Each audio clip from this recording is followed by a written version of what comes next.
The truth has been revealed as to why and how the Boston Bruins managed to fumble the leverage they had on top NCAA prospect Colin Graf. We're going to be talking about that, why this didn't happen, as well as a few other things, including JVR. We need to see more from him heading into these playoffs, as well as the comment of the day as usual. So make sure to leave your comment below if you want to have one featured in the video and have a discussion with a great community of Boston Bruins fans. But let's get right into this video. Very quickly though, before we do, we noticed that 88% of you guys watching right now are not subscribed to the channel. If you're looking for a spot to get all of your Boston Bruins news, you're in the right spot. Make sure to hit the sub button, join me along here on this channel as we cover every bit of the Boston Bruins news, and I will keep you up to date with everything this team has to offer. But like I said, let's get straight into this very, very big and important topic that we have here on Colin Graf. The truth has been revealed behind the missing signing of Colin Graf. I'm sure many of you know, and I'll catch you up for those who don't. Colin Graf was an NCAA prospect just here, about a week ago, and he managed to not end up signing with the Boston Bruins after being linked to them as their #1 target in this NCAA free agency class. And here is what an article from Boston Hockey Now has to say about this, as why this did not end up happening. It says from here, I have two pieces here, so bear with me. They have a lot of good prospects, but there's a chance for him to step in and play right away. This is about him signing with the San Jose Sharks, as he did instead of the Boston Bruins.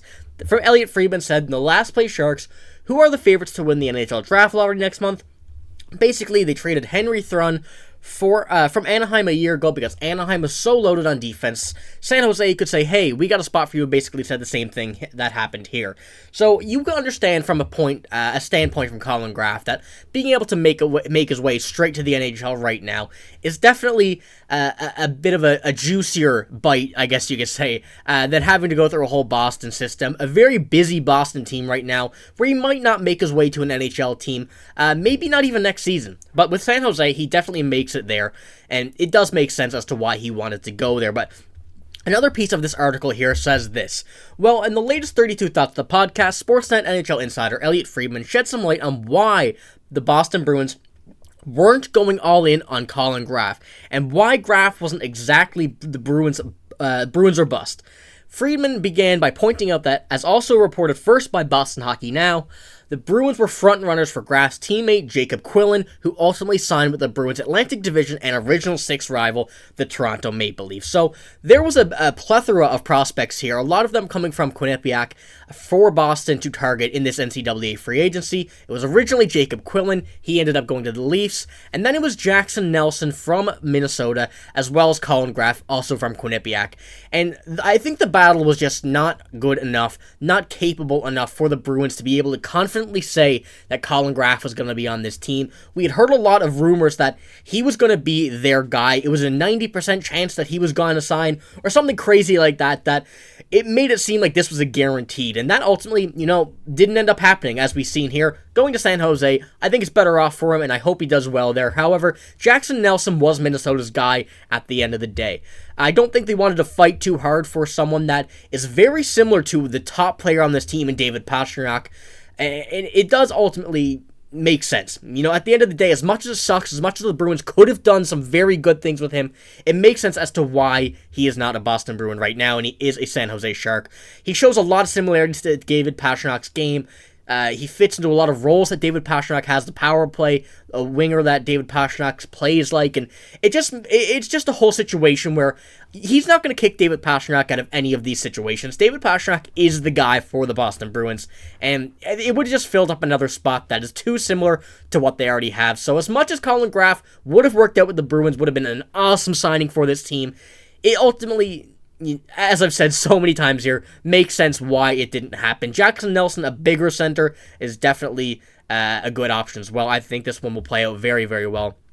And it's going to work out. We ultimately can't be too angry at this. We want to be excited about this, and it still is fine. It's still fine with what we have here, but Colin Graf, I hope he's doing very well in San Jose. I hope he does well. And Jackson Nelson is our guy, and we got him. We're ready for him to come up to the NHL. But let's move on to our second topic here, JVR. A bit of rambling there about this, but it was a really important part here. But we need to see more from JVR. This is the next part that I wanted to talk about here. From another article from the Athletic and Fluto Shinzawa. He says the Boston Bruins, this is from an article article saying who we want to see more from every team. And the Boston Bruins guy was James Van Riemsdyk. There's no questioning Van Riemsdyk's touch around the net, especially on the power play. Coaches like to have veterans like a 34-year-old in the lineup during the playoffs. But Van Riemsdyk has struggled to keep up with the pace of play lately. There's no sense in keeping him in the lineup if he cannot get where he needs to be. The stretch run will be determined whether he can get his timing right for Game 1. And this is one I've touched on just a tiny bit here so far. We still have a week or two until the playoffs, so it's going to be a good view until then to see if JVR can turn his game around by that time. Right now, I'm thinking he's out of the lineup. We have Pat Maroon coming in, Justin Brazeau coming back from injury, hopefully as soon as possible, and that kind of leaves a hole for James Van Riemsdyk, a spot where he's not going to fit. And if he cannot pick up play, if he cannot get back to that guy on the power play, being that very good power play specialist that he is, I think his time with the Boston Bruins, in this season at least, is going to be done. You know, he has to definitely take another step if he wants to continue with this lineup. There's a lot of players fighting for these final bottom six players, on the bottom two lines, for a playoff spot, for a playoff appearance, and I definitely think James Van Riemsdyk is on the hot seat right now if he cannot continue to play like we've seen him before and in many playoffs previously. I'll pull up the power play lines here. So you can see on the second line power play unit, the left wing, James Van Riemsdyk, he's not too important on that line. The power play has been very tough, and it can change. There's some certain moves that could be made to make this power play better. However, James Van Riemsdyk, as good he is on the power play, if his play cannot get better in 5-on-5, he won't be able to have a spot in this team, especially with the competition of Pat Maroon, the physicality he brings, and the size and the surprising skill of Justin Brazeau in his NHL debut season. So James Van Riemsdyk is going to be one player to watch over these next few weeks to see what he can do in these final few games. I am also recording this before the Panthers game, so I will be breaking that down here in another video, but we'll have maybe a view of what he can do here in this game. But one final topic, as always here, the comment of the day. Have a very good one, one that we spoke about in last video that I'm very happy to see many people agree with. And this one here comes from Chris. The synergy between the Heinen, Zacha, and Pastrnak line is super encouraging. Some of those unsuccessful pushes to the net were very next level, and that was discussing about last game, and I completely agree here, Chris. Heinen, Zacha, and Pastrnak has been one of the best lines this season for the Bruins. I would say one of the most, like you said, synergy lines around the NHL. A very unlikely tandem, to be honest with you, of Zacha, Heinen with David Pastrnak, but it seems to have been working out. A very big bounce-back year from Heinen. Pavel Zacha filling the shoes of one of the top centers on this team, and we know David Pastrnak is David Pastrnak. That's not a surprise to anybody, but this line, like you said, has been absolutely fantastic, and I'm excited to see what this line can do in the playoffs. I hope they do keep this.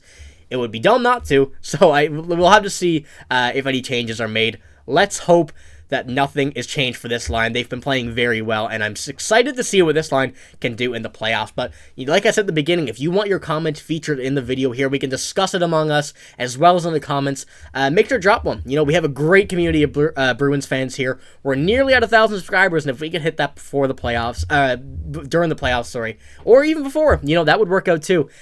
We would appreciate that so much. This channel has gone insane since the trade deadline, and I do appreciate all your support. But that's all I got here in this video. If you did enjoy, like I said, make sure to hit the sub button. I'll keep you up to date with all of the Boston Bruins news, but that's all I got here. Thank you for watching. Hope you have a great day. See you later.